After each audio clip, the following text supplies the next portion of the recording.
অনেকে আছেন যারা মুখের দুর্গন্ধে কারোর সামনে যেতে পারেন না, লজ্জা পান এবং নিজেও ব্যক্তিগতভাবে একটু সংকোচ বোধ করেন, কাউকে বলতে পারতেছেন না।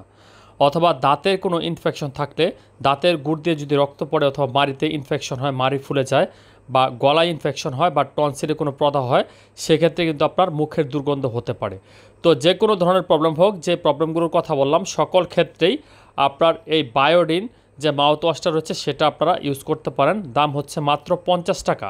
এটা ব্যবহারের নিয়ম হচ্ছে আপনি আধা গ্লাস বা হাফ গ্লাস পানিতে আপনি এটার যে মুখ কাটা রয়েছে বা এটার যে পরিমাপকটা রয়েছে সেটা দিয়ে 2 পরিমাপক পর্যন্ত বা 3 চামচ পরিমাণ আপনারা দিয়ে নেবেন, দিয়ে গার্গেল করবেন, মানে গড়গড় করে তারপর সেটা ফেলে দেবেন, কিছুতে খাওয়া যাবে না।